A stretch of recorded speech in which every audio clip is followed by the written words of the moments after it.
1801 में Henry Thomas Colebrooke नाम के एक विद्वान ने एक आर्टिकल लिखा जो काफी दुनिया में पॉपुलर हुआ था।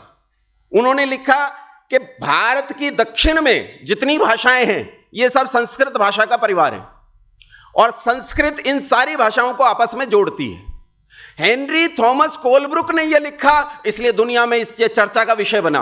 अपन तो बहुत दिन से कहते चले आए हमारी बात चर्चा का विषय नहीं बनती है, पर वो अंग्रेजी में आ जाती है तो चर्चा का विषय बन जाती है। योग भारत में सदियों से है, लेकिन जब तक योगा नहीं बना, राम तो भारत में सदियों से है, लेकिन जब तक रामा नहीं बना, कृष्ण तो भारत में सदियों से है, लेकिन जब तक कृष्णा नहीं बना, तब तक चीजें नहीं बदलती हैं। हेनरी थॉमस कॉलब्रुक कहता है कि सारी भाषाएं संस्कृत जोड़ती है। तो चलो वहां से चर्चा तो शुरू हुई।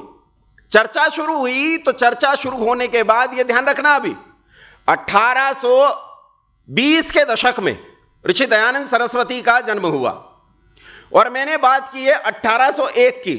1801 से 1816 तक आते आते अंग्रेज इस देश की अच्छे से स्टडी कर चुके थे और अंग्रेज में और मुसलमान में एक अंतर होता है कि मुसलमान केवल तलवार के बल पर काम करता है, डंडे के बल पर काम करता है, लेकिन ईसाई डाटा कलेक्ट करता है। उन्होंने डाटा कलेक्ट किया और यहां की चीजों में परिवर्तन कैसे पैदा करें उस पर काम किया। 1816 में अलेक्जेंडर डी कैम्पबेल एक आदमी था और मद्रास का उस समय का कलेक्टर था, उसका नाम था फ्रांसिस कुछ करके नाम था, नाम मैं भूल गया। इन दोनों ने मिलकर एक पुस्तक लिखी तमिल का व्याकरण और इस पुस्तक में इन्होंने संगति बनाना, इस पुस्तक में इन्होंने यह साबित करने का प्रयास किया बहुत धूर्ततापूर्ण तरीके से कि तमिल और तेलुगु और उसके आसपास की जितनी भाषाएं हैं ये सब हिब्रू भाषा से उत्पन्न हुई हैं, इनका संस्कृत से कोई संबंध नहीं। यह 1816 में कह रहे हैं। अब यहां एक संगति और बनती है। विलियम जोन्स नाम का एक विद्वान वो लिखता है कि नूह एक पैगंबर हुआ ईसाइयों का, नूह का बड़ा लड़का, उसकी जो भाषा थी वो संस्कृत थी।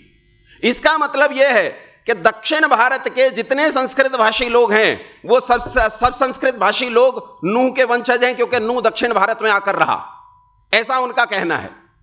उसके बाद इन्होंने और इसमें परिवर्तन किए और परिवर्तन करके अब यह सोचा गया कि इस सारी श्रृंखला को कैसे तैयार किया जाए। तो इन्होंने एक और पुस्तक लिखी, एक पादरी आया था, उस पादरी ने लिखा, कॉडवेल, उस पादरी ने लिखा एक पुस्तक लिखी, the comparative study of Dravidian race. और इस पुस्तक में उसने साबित करने का प्रयास किया कि तमिल तेलुगु हिब्रू से संबंध रखती हैं और तमिल तेलुगु और उनके परिवार की भाषाओं में जो संस्कृत के शब्द हैं वो ब्राह्मणों ने धूर्ततापूर्ण तरीके से घुसाए और आवश्यकता है इन भाषाओं को संस्कृत के शब्दों से मुक्त करने की।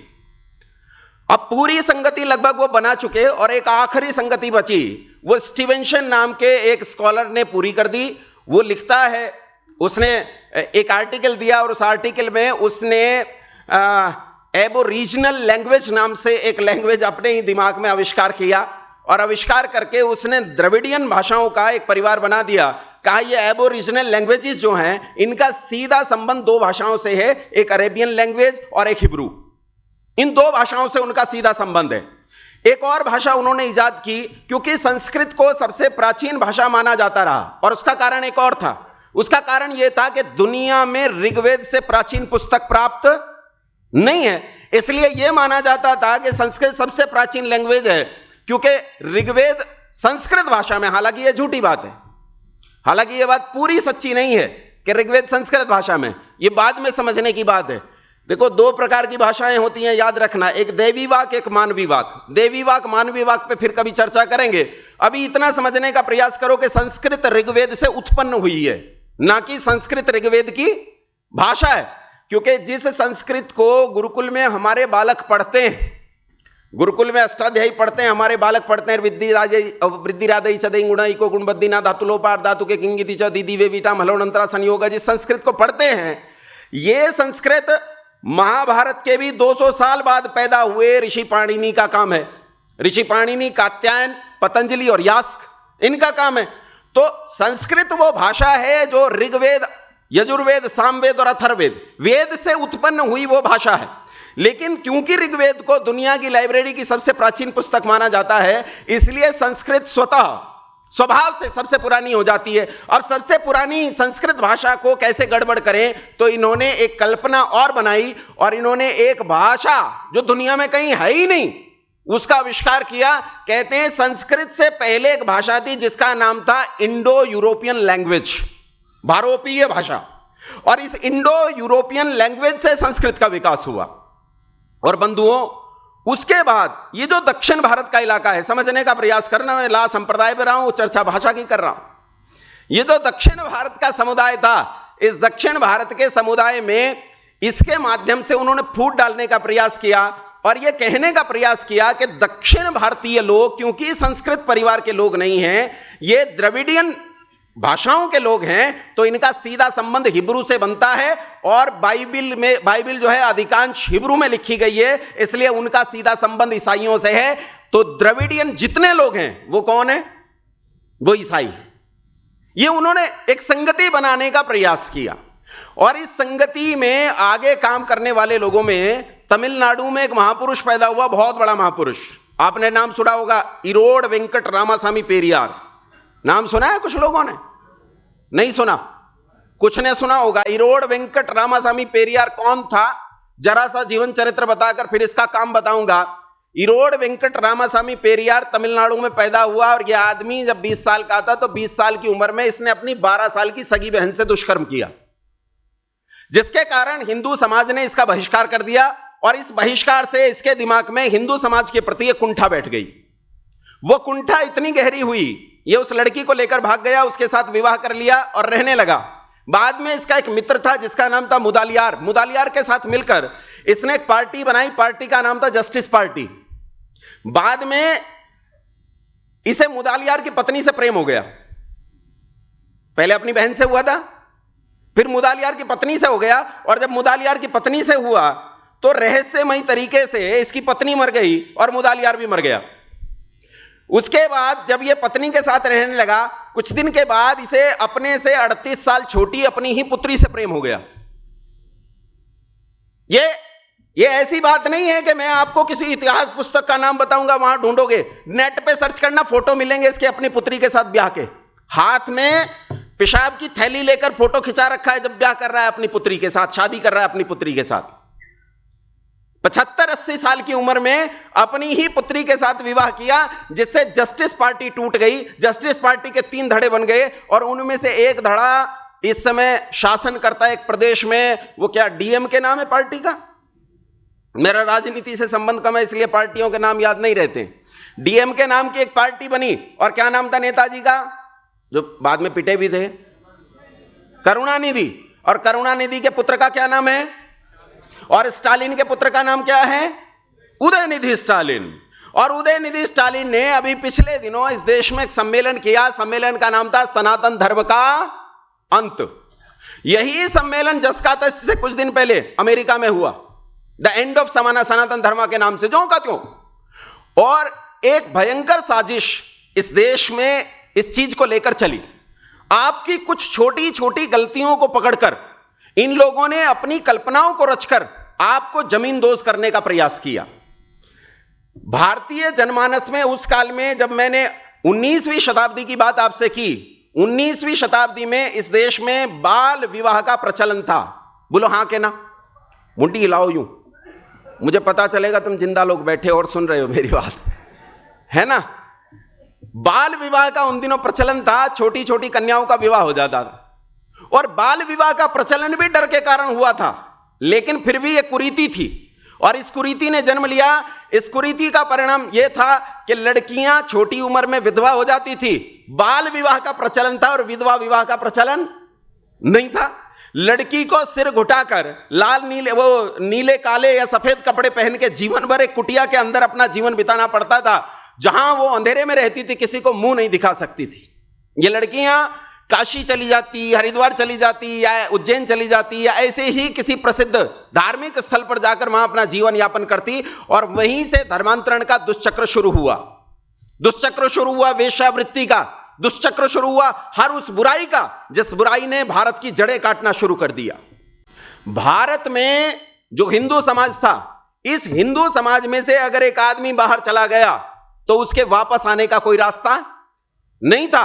अगर किसी ने गलती से किसी मुसलमान के घड़े का पानी पी लिया तो वो हिंदू नहीं रहा। तू जा भैया, तेरा हमारा कोई संबंध नहीं, तू गया, अच्छा गया तो गया, वापस आने का कोई रास्ता नहीं है ही नहीं वापस आने का रास्ता। किसी ने विवाह कर लिया, एक हमारे बड़े प्रसिद्ध विद्वान हैं डॉक्टर विवेक आर्य, उनका एक संभाषण में सुन रहा था, उन्होंने एक छोटा सा कथानक बताया। कथानक आपको बताता हूं। इस देश में एक बड़ा क्रिकेटर हुआ कपिल देव, नाम सुना होगा कपिल देव का। ये पाकिस्तान से थे कपिल देव जी। कपिल देव के चाचा ने किसी मुस्लिम कन्या से विवाह कर लिया, और जब मुस्लिम कन्या से विवाह कर लिया तो वहां के समाज ने उसे हिंदू समाज से बाहर निकाल दिया। उन्होंने बहुत हाथ जोड़े, पैर पकड़े, गिड़गिड़ाए कि भैया हमें ले लो, इसे भी ले लो, लेकिन कोई लेने को तैयार नहीं हुआ, और अंततोगत्वा उन्हें मुसलमान बन जाना पड़ा। वो मुसलमान बन गए और वहीं रहने लगे। 1947 में जब पार्टीशन हुआ तो कपिल देव के पिताजी ने उनसे कहा कि भारत चलो। उसने कहा भैया तुम जाओ, मैं तो पाकिस्तान में ही रहूंगा अपने बच्चों को लेकर। वो वहीं रहे। बाद में भारतीय अखबारों ने खबरें अच्छे से छापी थी कि कपिल देव जब वहां खेलने गए तो अपने चाचा के बच्चों से मिले थे जाकर। हमारे यहां से निकलने की परंपराएं थी, लेकिन वापस आने की परंपराएं नहीं थी। हमें बहकाया और तोड़ा जाता था किनके नाम पर? आध्यात्म के नाम पर जो कुरीतियां फैली हुई थी। अधर्म ऐसा बन गया था कि उसने दर्शन का स्थान ले लिया था। दर्शन कहीं लुप्त हो गया था, दर्शन था ही नहीं। ऐसी कुरीतियों ने समाज में घर कर लिया था, जिन कुरीतियों के कारण समाज को बुद्धि ही लगभग नष्ट हो गई थी। ऐसे काल में, ऐसे अंधकार के काल में, जिस अंधकार के काल में हाथ को हाथ दिखाई नहीं देता था। जानते हो, आप ये सोचते होंगे, बहुत सारे लोगों का नाम सुनकर आपको लगता होगा कि अरे बाप रे, ये तो बड़े भारी विद्वान रहे हैं, बड़े महापुरुष रहे हैं, लेकिन उन्हीं के भाषण उठाकर पढ़ोगे तो आपके पांव के नीचे की जमीन खिसक जाएगी। आपने नाम सुना है दादा भाई नौरोजी? सुना है? वो अपने भाषणों में कहते थे कि जैसा राज इस देश में अंग्रेजों का आया है, वैसा राज संसार में कभी किसी का आ ही नहीं सकता। सोने का राज है, उत्तम राज है। इसने तो देश को पंख लगा दिए, समृद्धि, संपन्नता, सब चीजें बढ़ रही हैं। इतना ही नहीं, इस देश को आजादी के लिए मंत्र गीत देने वाले बंकिम चंद्र चट्टोपाध्याय, नाम सुना है? गीत सुना है? सुजलाम सुफलाम मलयज शीतलाम शस्य श्यामलाम मातरम वंदे मातरम शुभ्र ज्योत्स्नाम पुलकित यामिनीम फुल्ल कुसुमित द्रुमदल शोभनीम सुखदाम वरदाम मातरम वंदे मातरम। ये जो गीत है, ये गीत लिखने के बाद बंकिम चंद्र जी ने 7 साल बाद एक पुस्तक लिखी। 1857 के इतिहास को नॉवेल के रूप में लिखा, और इस गीत को उठाकर उन्होंने आनंद मठ नाम के इस नॉवेल के भीतर रख दिया। ये पुस्तक इतनी प्रसिद्ध हुई कि आज तक देश के लोगों में देशभक्ति भरने का काम करती है, निसंदेह। मैंने भी जब इस पुस्तक को पढ़ा था तो मन देशभक्ति की भावना से हिलोरे लेने लगा था। लेकिन इसी पुस्तक के अंतिम पृष्ठ को उठाकर पढ़कर देखना, कहता हूं जाना पुस्तक खरीदना, बंगला में है, हिंदी में मिल जाएगी, आपकी भाषा में मिल जाएगी। वो अंतिम पृष्ठ उठाकर देखना, तो अंतिम पृष्ठ पर जब जाकर देखोगे तो वहां अंतिम पृष्ठ पर बंकिम चंद्र चट्टोपाध्याय नायक के मुंह से कहलवाते हैं। जो उसमें नायक हैं वो कहते हैं बस बहुत हुआ युद्ध, हमने मुसलमानों को परास्त कर दिया, अब इस देश को अंग्रेजों की गुलामी की जरूरत है। हा शोक, हा दुर्भाग्य कि गुलामी हमारी जरूरत बन गई। क्या स्थिति आई कि गुलामी हमारी जरूरत बन गई। लेकिन ऐसा अंधकार का काल, जब हाथ को हाथ दिखाई नहीं देता था, ऐसा ज्ञान और अविद्या, जब बुद्धि को कुछ सूझता नहीं था, ऐसे भयानक अंधकार के काल में इस सूर्य ने जन्म लिया जिसका नाम था स्वामी दयानंद सरस्वती। ये वो सूर्य था जिसकी रश्मियों ने न केवल इस देश को अपितु इसके देश के बाहर विदेशों तक पूरे वातावरण को आलोकित कर दिया। ऋषि दयानंद सरस्वती ने उस काल में जब लोगों ने गुलामी को अपना भाग्य मान लिया था, चाटुकारिता में जीवन जीना शुरू कर दिया था। 1857 की क्रांति के बाद रानी विक्टोरिया ने एक पत्र लिखा था और कहा था मैं भारत की प्रजा को वैसा ही मानती हूं जैसे ब्रिटेन की प्रजा है, और जैसे मैं ब्रिटेन की प्रजा की माता पिता हूं वैसे ही मैं भारत की प्रजा की भी माता पिता हूं, और मेरे पुत्र पुत्रियों को कोई हानि पहुंचाई ये मैं बिल्कुल बर्दाश्त नहीं करूंगी। और भैया हम तो जानते हो भारतीय लोग तो कैसे हैं, हिंदू लोग कैसे हैं, ओहो बड़प्पन के 2 बातें कह दी हम तो नतमस्तक हो गए, दंडवत प्रणाम, अरे मैया मिल गई, आज तक तो मां नहीं थी, आज मां मिल गई, बड़े प्रसन्न हो गए, और प्रसन्न होकर बिल्कुल शीर्षासन कर दिया, सारी बातें मान ली। लेकिन ऐसे भयानक काल में जब ऋषि दयानंद का जन्म हुआ तो ऋषि दयानंद के ग्रंथ के शब्द जस के तस पढ़ रहा हूं, इन्हें इस पत्र के साथ रिलेट करने की कोशिश करना। ऋषि दयानंद ने कहा विदेशियों का राज चाहे माता पिता के समान सुख देने वाला भी क्यों न हो, तब भी वो भूखे नंगे स्वदेशी राज का मुकाबला नहीं कर सकता, हमें स्वराज चाहिए। संसार को स्वराज शब्द देने वाला इस देश में यही आदित्य जन्मा था। ये वो आदित्य है जो आदि गुरु शंकराचार्य के बाद हजारों साल के बाद उत्पन्न हुआ, और जिसने उठकर घोषणा कर दी कि स्वराज ही हमारे लिए मुख्य है। बाल गंगाधर लोकमान्य तिलक ने इस बात को स्वीकार किया है अपने साहित्य में कि इस देश को पहली बार स्वराज शब्द देने वाला कौन था, स्वामी दयानंद सरस्वती। चंद्रशेखर आजाद ने कहा कि मैंने स्वराज शब्द सबसे पहले सत्यार्थ प्रकाश में पढ़ा और वहीं से मेरे भीतर प्रेरणा जगी। पंडित राम प्रसाद बिस्मिल नाम सुना होगा आपने, वो व्यक्ति अपनी आत्मकथा में फांसी पर चढ़ता हुआ कहता है कि मैं मिट्टी था, 14 साल की अवस्था में 70 सिगरेट पी जाता था एक दिन में, चोरी करता था अपने बाप के संदूक में से, और हर वो गंदा काम करता था जो कोई व्यक्ति करना नहीं चाहेगा। लेकिन जिस दिन सत्यार्थ प्रकाश ने छुआ उस दिन मैं मिट्टी से स्वर्ण में तब्दील हो गया। ये पंडित राम प्रसाद बिस्मिल ने लिखा। कौन पंडित राम प्रसाद बिस्मिल? जो फांसी के फंदे पर खड़ा हुआ तो अंग्रेजों ने पूछा कि तेरी आखिरी इच्छा क्या है, तो कहते तुम फांसी तो तुम्हारे बस का नहीं पूरी करना। उन्होंने कहा भैया बता दे, रिकॉर्ड में दर्ज करनी है। रिकॉर्ड में तो लिखेंगे, अंग्रेज लोग थे इसलिए अंग्रेजी में कहा I wish the downfall of British empire in this country. मैं इस देश में बरतानिया हुकूमत का पतन चाहता हूं, यह मेरी आखिरी इच्छा है।